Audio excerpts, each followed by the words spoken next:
have a recording of our presenters today.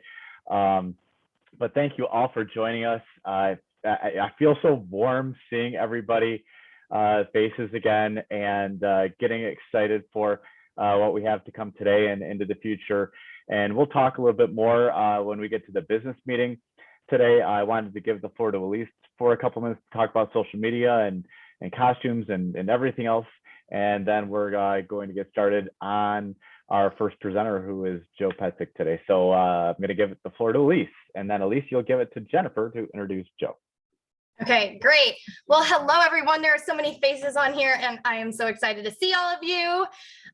So I am not going to take up a lot of time, but I'm here to deliver some treats, not tricks. So throughout the conference, what I would like all of you to do, so those of you that are dressed up, you are going to automatically get some entries already, but I'm creating a game, so to say, where you can win some prizes.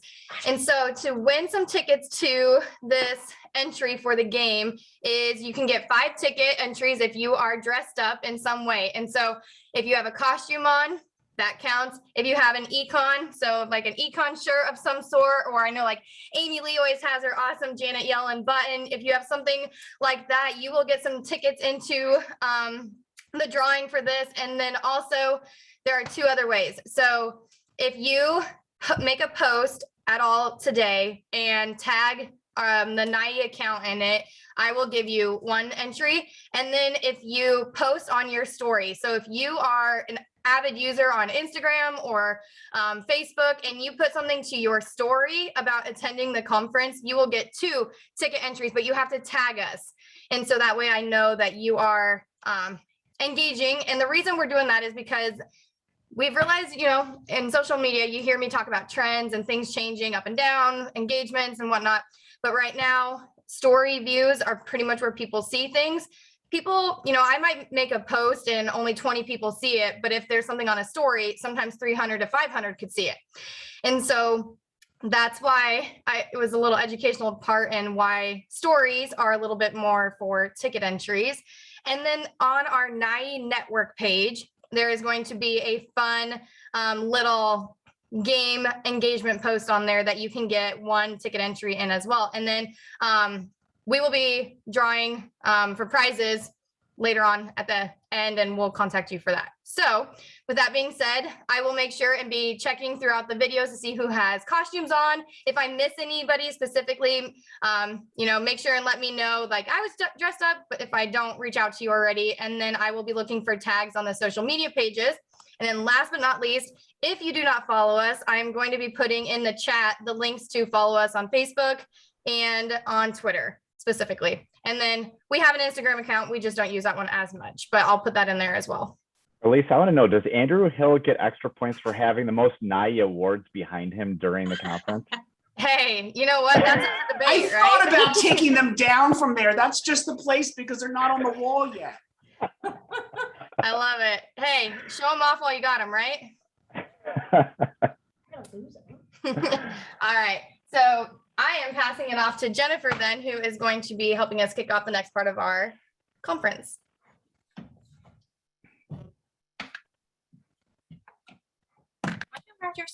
All right, I want to make sure that Joe is on. First of all, is Joe on? Let me look at the participants and see.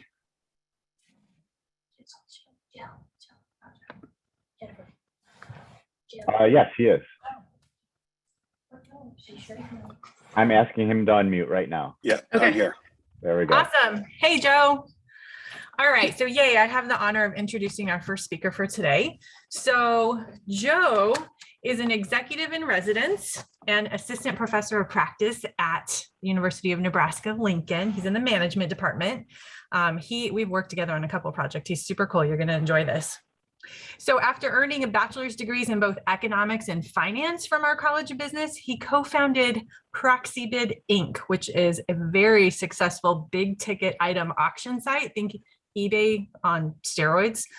He brings more than 20 years of experience driving successful entrepreneurial innovative endeavors to the college. So today He's at the forefront of NIL, which is what we're talking about, where he's basically written the book and generated the funding on the name, image, and likeness initiatives at Nebraska, making Nebraska a leader in adoption and in student athlete preparation. He's here to help us understand NIL and the surrounding economic issues. So thanks for being here, Joe. And with that, I'm going to turn it over to you. Thanks. Appreciate it. Can everybody hear me okay? Yes. Okay, good.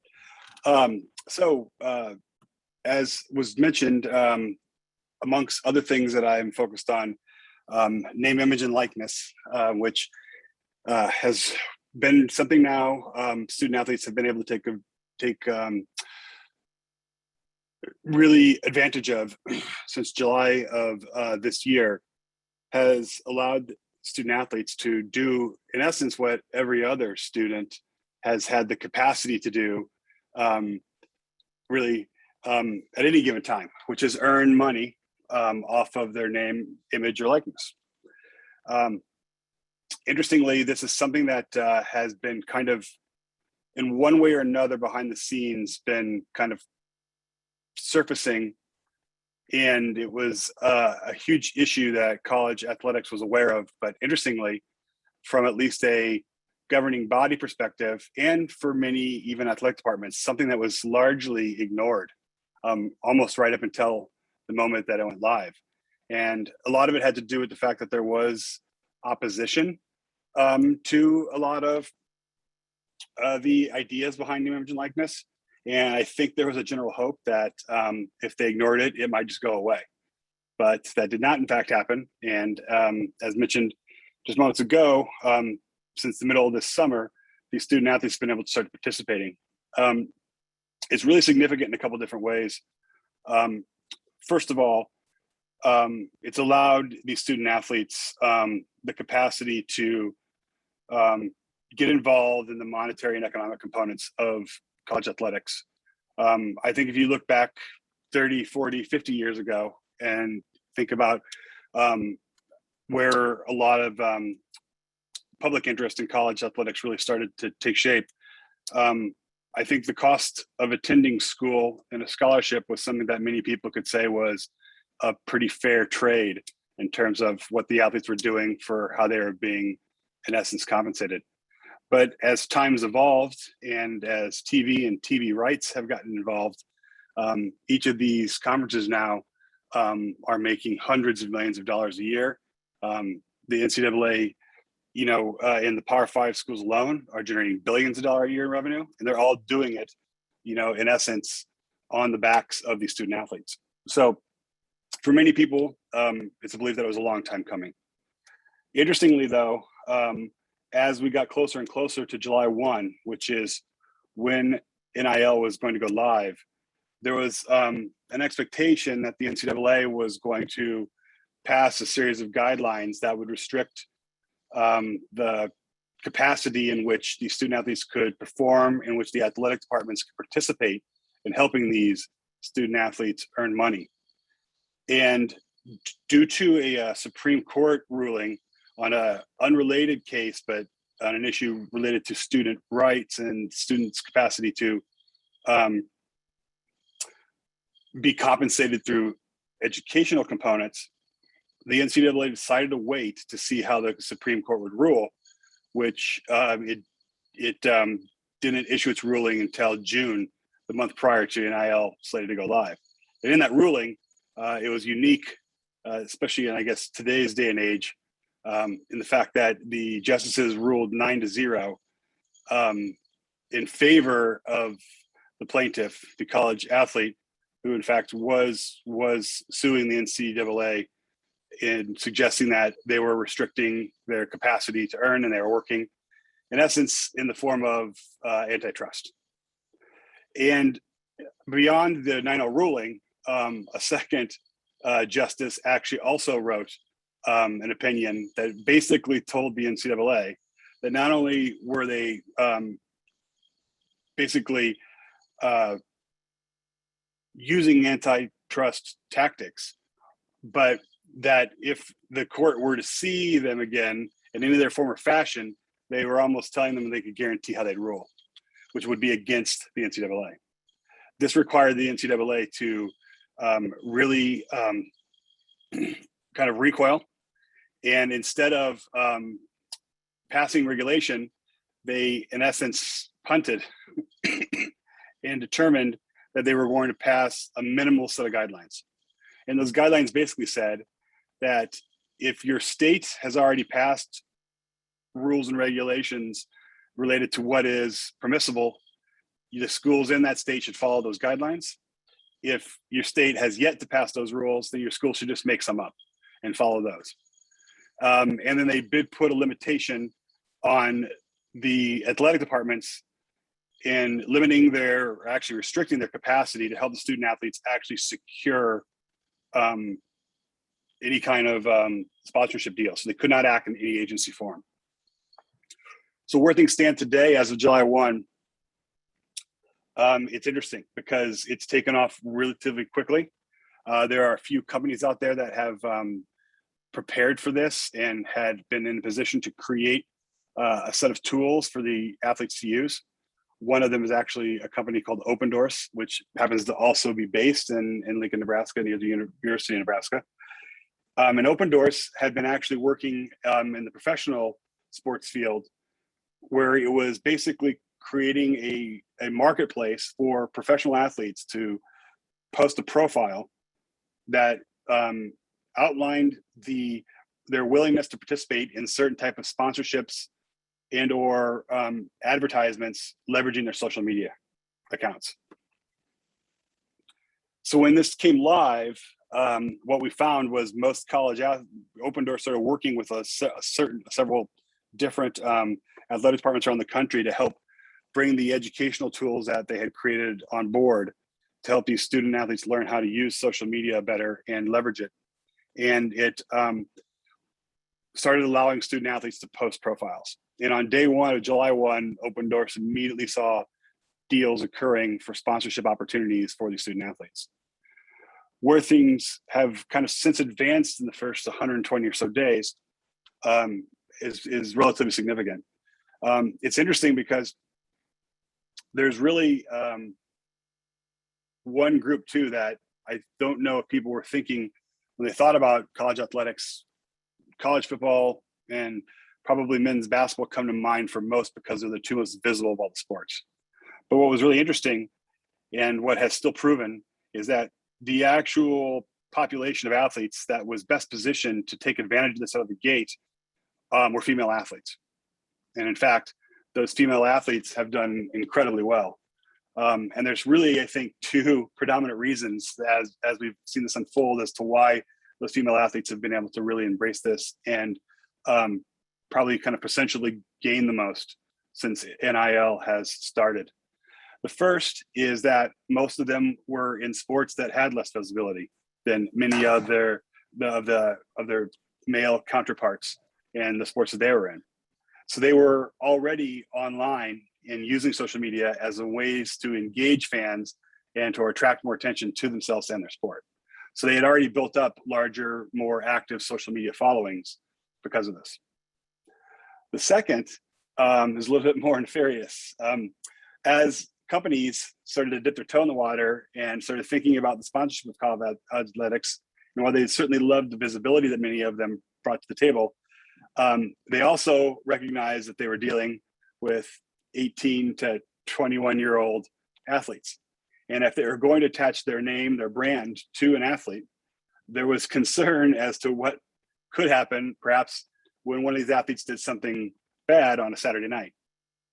And when you read about that in the paper the next day, you typically find that if there was an athlete who did something stupid on a Saturday night, it was not a female athlete. So those two things actually have helped propel the female athletes and put them in positions to really take the most advantages as things have launched. Percentually, men's football has dominated the overall amount of deals that have occurred. And that just has a lot to do with the sheer volume of the number of athletes on a team, the visibility of the sport, and the probably focus that really went into play in the fact that going live in July, the fall sports were the first to come online to where their overall visibility really increased. Currently, the average deal for an NIL athlete is about $350 per sponsorship or opportunity, which may not sound like a lot by itself, but if you think about this, most of the deals are sponsorship deals using their social media, which require a minimal amount of effort and work typically from most of these athletes. So it's something they can do a dozen of in a given week if they wanted to. So what we're finding already in the early days is that your kind of top 5% of athletes, these athletes like that are the most visible already because of the position they play, the team they're on, the market they're in, are already well in position in year one to be earning six figures in a year. Those nationally known athletes, those Heisman Trophy candidates, and those that are known more just throughout the entire country, even though they may play for obviously just one particular school, are in position to earn upwards of seven figures a year. So it's dramatic in terms of what is possible and the reach that this has. What I find particularly interesting, though, is something that is already being quickly labeled as the forgotten 95, or the 95% of other student athletes that are part of that population, but aren't in that position to be earning that significant amount of money. What we found, at least at Nebraska, and Nebraska might be unique in a few instances because of the high engagement of its fan base, is that there's been pretty significant participation throughout the roster and throughout the base of sports.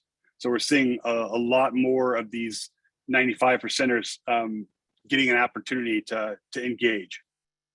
We're also starting to learn that there's a significant component of that population of student athletes that were playing a sport or were doing something that once this launched, they didn't think much of it because they didn't think there was much opportunity in it for themselves. What we're coming to learn as we're educating these student athletes is that they're starting to recognize that there's really kind of three avenues that you can go down here, and they're each starting to kind of fall into each one of those lanes. Yeah. So the first lane is really with the first one I mentioned. It's your top 95%ers. It's your top 5%ers. It's those athletes that are in a position that are very visible and can very readily attract attention and get people involved and engaged in sponsorship opportunities. So there's that group of that student athlete population that immediately went to work and started to embrace that right out of the gate. The second lane, which kind of picks up a big chunk of that, the forgotten 95, are those that recognize that while they're not going to be able to earn six figures in a given year, they can actually, do relatively well with it.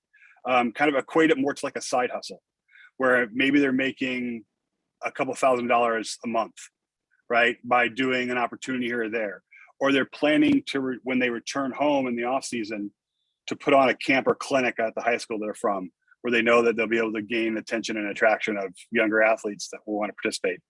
They're also doing like autograph signings and sessions or appearances at certain at places.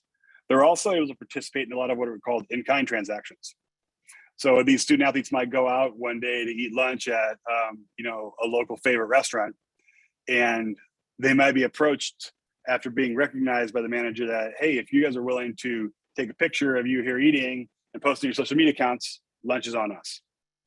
So you're seeing a high level of engagement and kind of that in-kind transaction.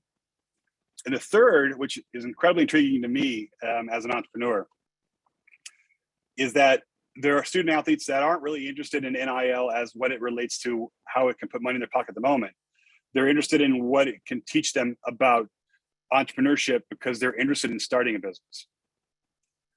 So interestingly, one of the things that I did and what led me to actually getting involved with the athletic department, one day I was sitting in my office at the College of Business, and I happened to have a great view of the stadium, and I was kind of daydreaming, looking out the window at it and thinking about all the student athletes that I knew while I was in school and I still know today. So I started writing down their names of all those student athletes I can think of, and I got about 30 names in, and it dawned on me almost everyone on that list was an entrepreneur. And to me, that seemed like it was a bit of more than coincidence would allow. So it made me really dig in to try to understand why that might be the case. And what I've come to learn after researching it and spending time engaging with student athletes is that a tremendous amount of the attributes that these athletes have leaned into to make them the best in their sport and to put them in a position to be at a Division I school on scholarship translate incredibly well to entrepreneurship, right? And it really boiled down to what I found the two groups had in common was that they both used failure as fuel. Two areas where that really failure and how you deal with it is the determining factor as to whether or not it'll be something you'll continue to do moving forward. What's really been really cool though, beyond this, is to see that the impact that name, image, and likeness has had beyond just the student athletes. And we've seen this in the way of basically looking at how it's impacted the local community around each college campus. And there's a great story here that I can share with you about some statistics from a local company in Lincoln that saw a tremendous impact from name, image, and likeness. This company was basically a local Mexican restaurant that had just been open and was already semi-popular amongst students and people in town, called Muchachos. And they started by putting up a request on the Open Doors Marketplace for Nebraska student athletes who'd be interested in being a sponsor of their restaurant, and they would in exchange get some cash component and some basically food or some in-kind transaction and service. And what was really interesting is that the impact that this had was pretty significant. So outside of just the first few athletes that embraced it, what they wound up doing was actually pretty clever, was embracing the Nebraska offensive linemen and actually creating a new menu item called the Pipeline Burrito. And they had all these linemen come in and basically eat the burrito and take pictures in and around the restaurant. What it did for the restaurant was pretty phenomenal. So first of all, it increased the overall. They had 104% increase in sales the following week. So to give you an idea, the impact that was on the small local business was pretty significant. They had over 600,000 engagements on Twitter, right? So this is the company that was lucky to get 1,000 engagements on Twitter in the weeks that followed. It also led up to then ultimately being featured on an ABC Nebraska Michigan game that was broadcast nationally, because one of the commentators, Todd Blackledge, every time he goes to a game to commentate, does this thing called Good Eats, and they go someplace in town and they highlight the food. And none of this stuff would have happened outside of and without that NIL engagement. So you can see the degree at which it really went forward. But the net of it is that the impact's been pretty profound out of the gate, but this is still incredibly early. We're just starting to see and figure out and learn the ways in which athletes are understanding and how to do this. And one of the things that we've done at Nebraska that we've learned is a bit unique, and really where my focus was to get involved with the athletic department was in the early days that I had learned that the name, image, and likeness kind of was being managed by most campuses in the same fashion. And really the question that they were all trying to answer is, how do we help athletes make money? And really all the types of ideas and programs and things they were building was just around that specific issue. My thinking, and again, this is me kind of leaning back into my entrepreneurial background, was what if instead of helping them make money, what if we work with these student athletes and we teach them instead how to build a business around themselves? So let's actually build a program that educates them and starts to teach them how they can use this opportunity to begin building a business around themselves the minute they walk onto campus. And that they can then hopefully take that with them when they leave, whether they go on to play professional sports or not. And in most cases, matter of fact, over 98% of those student athletes will not move on to play professional sports. So here's a group of people that I had already identified, a population that already has a proclivity to entrepreneurship. And the question I basically asked was, what if we invest in them the minute they walk onto campus, instead of starting to do that when they're about to walk off of campus? And let's really put focus on that entrepreneurial component. Let's really build the tool set and the educational component that will allow them to understand these things. And then let's go find the resources that we already have available to us on campus that would assist them in actually helping them get through this process. And the great part about it is, while we've created some great programming and a bunch of new actual courses that they can take for credit, while NIL and the urgency of the July 1 was the impetus to make all these things come to life, the reality of it is all the things we've built, all these new courses around components of entrepreneurship are available to all students on campus. So we've seen another area where NIL has had a dramatic impact. And we are the first 3 classes that we launched in the second half of this first semester just came online. And interestingly, there are as many non-student athletes in each of these courses as there are student athletes, which is fantastic. And the other thing that we love about this is not only does it offer opportunity to the entire student population, but it also creates more collisions, right? More opportunities for a student athlete who might have an opportunity because of their exposure and their name, image, and likeness to run into and meet another student who's also interested in entrepreneurship, and find that they can actually help each other in building something together. And we found in a lot of entrepreneurial ecosystems, this is maybe one of the more primary components to where you can see more startups occur and more businesses get created when you create opportunities like this and create these collisions. So that's kind of a quick overview of that, but I wanted to spend a little bit of time making sure that if you guys have questions, I can answer those. And if there's anything that you guys had.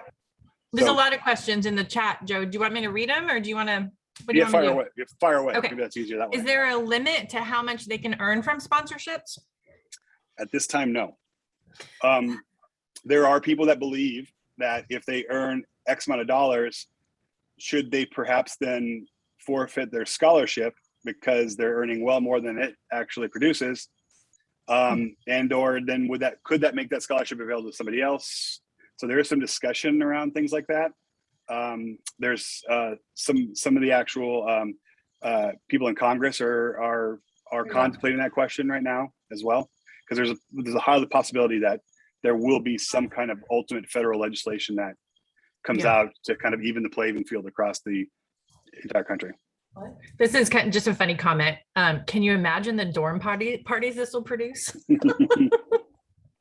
True, but one thing that we're learning is that, look, when these student athletes and student athletes aren't learning this quite yet, but we are learning it as we're watching, is that these student athletes don't often recognize that when they actually get into a sponsorship agreement, that they're signing a contract, right? Which means that there are typical things that they're going to have to abide by that they probably aren't thinking of. And getting in trouble or finding yourself in a position where you're attracting negative attention to yourself could be incredibly harmful, not only monetarily, but it could also lead to other issues. And I'll be honest with you, there's a financial literacy piece which we're bringing online that we think is also very important.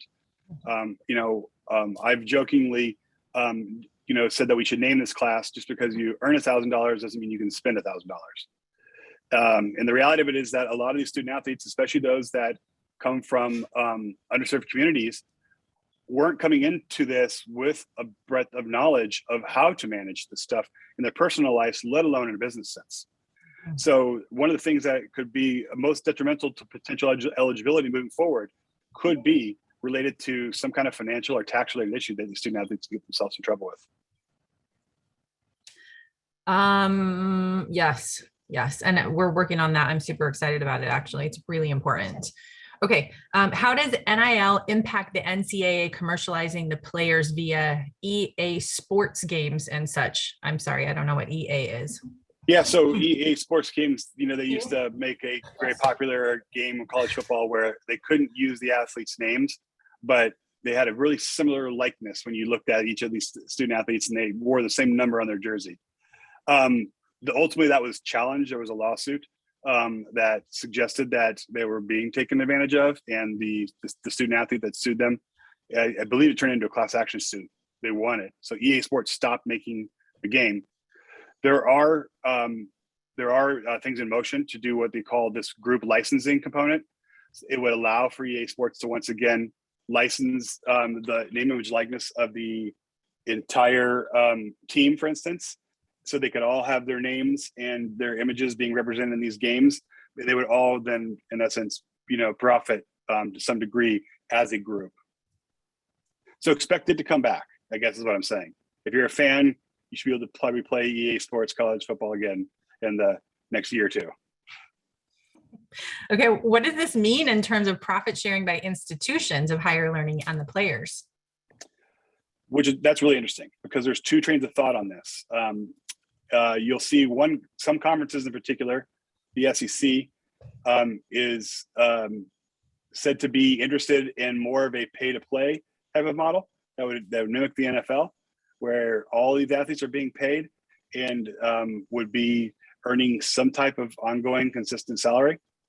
And then you have other conferences who are more traditional still yet in their approach, suggesting that the current model is the best model, which is to let these athletes earn on their own and get into the types of deals and situations that best suit them. And it's kind of every person for themselves, so to speak. Matter of fact, it's very likely that the new alliance between the ACC, the Big Ten, and the Pac-12 has a lot to do with this. That they want to actually ensure that the model is agreed to by amongst all three conferences, which would make it harder for another conference to move with a different model. Got it. What about unionization? I think this is a really interesting question too. Unionization of student athletes, much like Northwestern football players tried to do. I would suspect that it is something that you will see an attempt occur again in the not too distant future. Simply because now that real money is on the line, the economics of this will probably drive for that conversation to be renewed. Kate is really into sports. Obviously, she's got a ton of questions. This is another one from Kate. So where's the line between endorsements and illegal recipient receiving illegal funds or gifts from wealthy alumni? So it's unfortunately a line that's only on paper.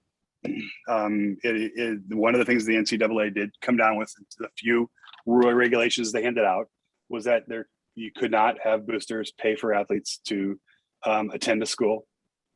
That being said, if a wealthy car dealership owner in Alabama decides that there's an athlete that they have to have on the football team, could they go to that athlete and say, hey, if you come to the school, I'll guarantee you that I'll sponsor you every year for $50,000 a year? Could that happen? Yes. Now there is a compliance component of this that you do have to, each athlete does have to actually fill out a compliance form that dictates what the deal is, who the deal's with, how much the deal's for, and these are all being reviewed by at the current time, the athletic departments of the schools. And if someone sees that it looks like the amount of compensation is not in line with what they're asking the student athlete to do, that those things are supposed to be flagged and ultimately not allowed. Now, that being said, we have to hope that every university is living up to that at the moment, because there is no governing body that is enforcing anything beyond that at this point in time. So a lot of NIL is very much the wild, wild west. Okay, so we've talked a lot about financial gain to the athletes and the benefits of monetization for business as well, but how does it affect the consumer? So what can we expect for ticket prices, merchandise prices, or is this just going to be increased access to the athlete? Well, it could impact. Well, if you talk before NIL went live, if you talk to a lot of athletic directors who were not in favor of NIL, the reason they weren't in favor is because their belief was that money that was typically being donated to or brought to these athletic departments for their own sponsorship deals was now going to start to flow to the student athletes instead. So these businesses would start deciding to actually spend their money with individual athletes and not athletic departments. And if that was the case, then that could impact the revenue model for athletic departments, which could then, of course, impact student ticket prices and things like that. Early days, I don't think we're seeing anything that looks or resembles that. But again, it's so early that it's hard to tell what this could look like and become. And then the other side of the argument would be that even if those dollars are directed towards the student athlete, they're actually allowing the student athlete to provide the benefit to themselves instead of the athletic department having to provide new benefits for them, right?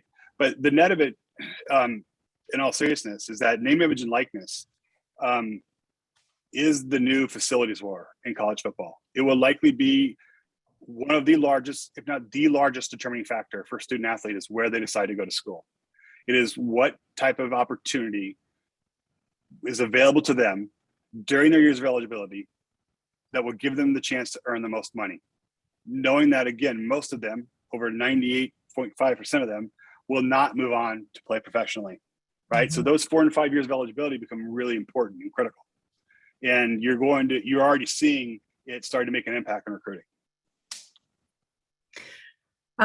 In working with the universities to structure the coursework, did you find educators hesitant to provide the athletes this type of education and fear them dropping out of college and immediately launching their businesses?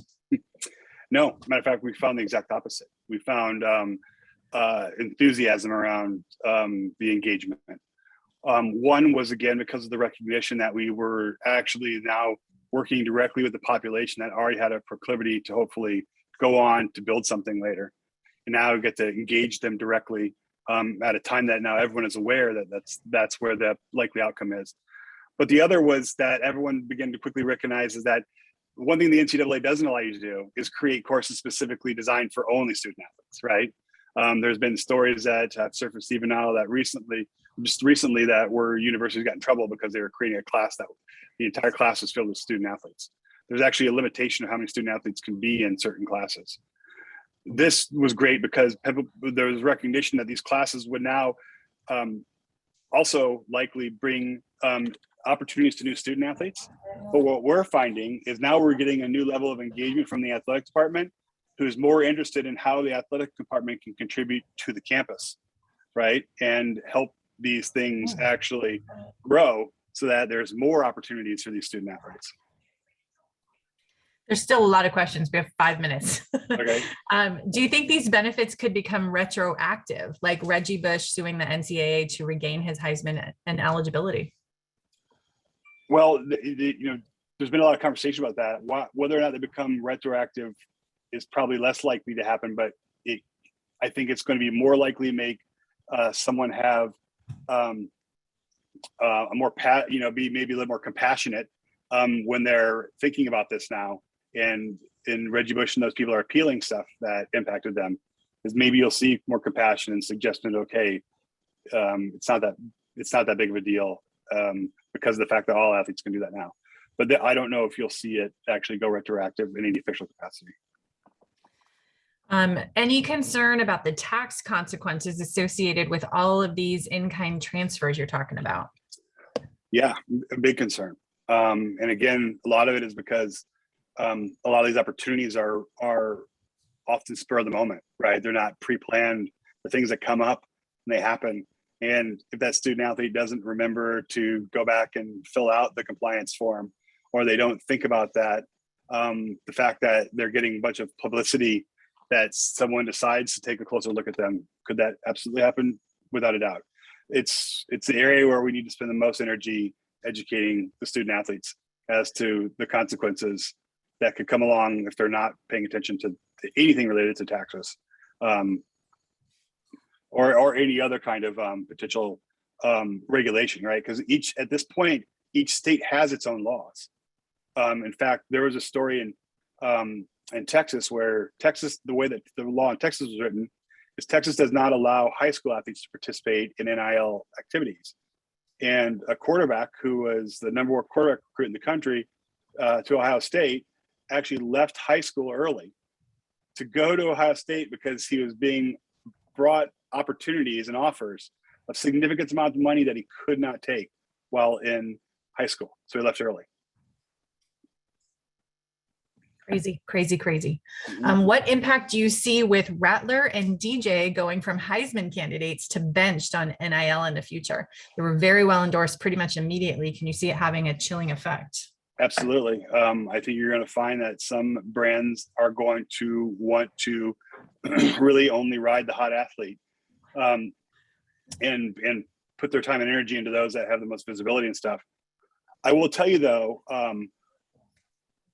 and we've even seen this in Nebraska in our quarterback, is that there's been a lot of people that have actually embraced the kind of comeback story that comes out of this in many cases as well, right? That story lines up with a lot of brands, or the fact that someone does actually lose their starting role but continues to support their team. There are brands that do actually find that just as appealing as, whoever the starting quarterback is. So I think, depending on the sponsorship and the actual company, it will play a bigger role in that, but it's an issue, right? And it's going to force athletes like a Spencer Rattler to probably consider now transferring, which is now something they can do legally and without having to sit out a year once they transfer. It literally almost creates a free agent like market in college sports. So this is something that coaches are really concerned about in terms of what this might mean once these kinds of things start to happen. How are we doing on time, Derek? One more question? One Yeah. more question. Yep. Okay, Joe, can you talk about the volleyball players from Nebraska? Weren't they some of the ones with heavy social media followings? Will NIL income be public information reportable by each university? That's a good question.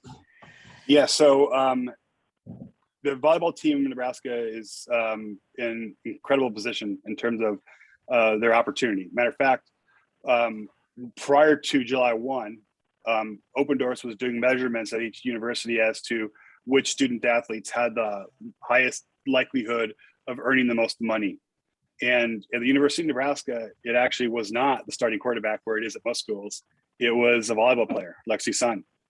And when NIL launched, Lexi had already been working on opportunities, and moments after it went live, had a clothing line that sold out everything that she had available on it, and several other deals that she's done. Look, the universities don't have to report it as reportable income, if I understood the question correctly, because it's going directly to the student athletes. But those student athletes and the fact that these deals are so public do make it something that is definitely going to be more highly scrutinized and watched, because they're seeing the actual transactions, in real time, so to speak. Awesome. I'm going to turn it back to you, Derek. Thank you, Joe. That was awesome. I'll let you close out. My pleasure. Thanks. Okay. Thank you so much, Joe. That was amazing. I know there's gonna be a lot of follow-up interest in the topic. It's such a new market that's started up, and we appreciate your time today. So thank you so much for joining us. Happy to be here. Thanks again. Have a great weekend, everybody.